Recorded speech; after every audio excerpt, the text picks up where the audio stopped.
बता दी जाती हैं तो आप लोग जीवन भर याद रखते और अपने जीवन में उतारते भी।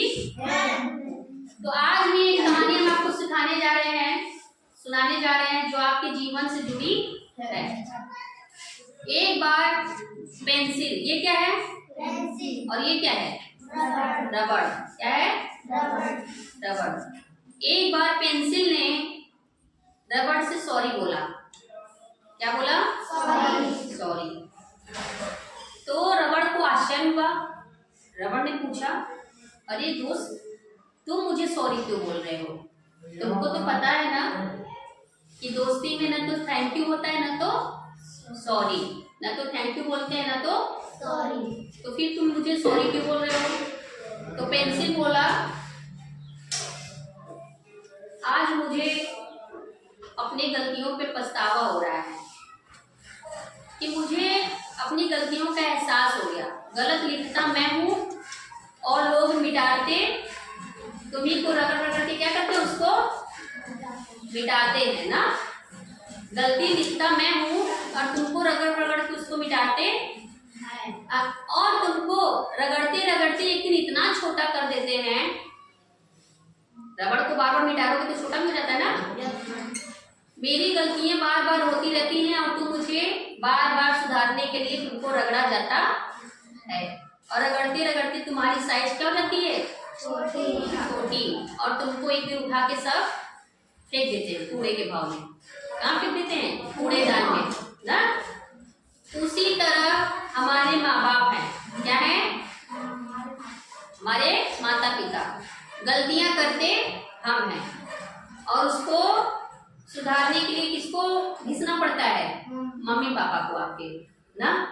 हम गलती करेंगे और उसको मिटाने के लिए मम्मी पापा हमेशा लगे रहते हैं कि कैसे अपने बच्चे को अच्छे से अच्छे चीज सिखाएं, कैसे उसके ऊपर कोई आंच ना आने पाए, कैसे उसे कभी कोई तकलीफ ना हो। और वही मम्मी पापा जब आपके बूढ़े हो जाते हैं तो आप लोग क्या करते हो? उठा के उनको घर से बाहर फेंक देते हो। जैसे इस रबड़ को फेंक दिया ना, उसी तरह उनको फेंक दिया। तो बताइए, अगर माँ बाप ना होंगे तो आपको कौन बताएगा कि आपने अच्छा काम किया कि आपके लिए दुनिया से लड़ेगा कौन? आपकी गलती अगर कोई आपके घर ओरहन लेके आता है फिर लड़ता कौन है? नहीं नहीं, मेरा बच्चा ऐसा नहीं करता है, मेरा बच्चा ऐसा नहीं करेगा, आपकी बार उसको माफ कर दीजिए, मैं समझा दूंगा, बोलते ना। और बहुत सारे लोग क्या कहेंगे, अरे माँ बाप ऐसे हैं तो बच्चा ऐसा होगा ही। माँ बाप की गलती नहीं भी होती है तो भी बच्चे दूसरे लोग किसको सुना के जाते हैं? माँ बाप को। माँ बाप को ही ना सुनाते हैं कि मम्मी पापा इसकी यही सरूर। अपने माँ बाप से हमेशा जुड़े रहना है, नहीं तो हमारी गलतियों को मिटाएगा कौन? अगर हम पेंसिल और रबड़ को अलग कर देंगे तो क्या पेंसिल जब गलत लिखेगा तो रबड़ मिटा पाएगा? अगर नहीं रहेगा उसके पास तो रबड़ को उसके साथ होना पड़ता है ना उसको मिटाने के लिए।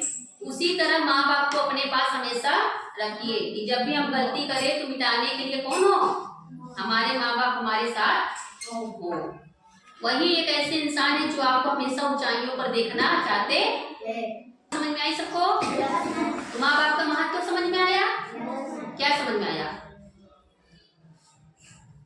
क्या समझ में आया कहानी?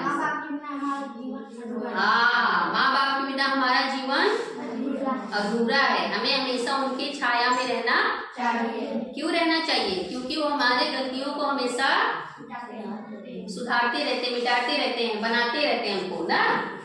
सबको समझ में आ गया? चलो।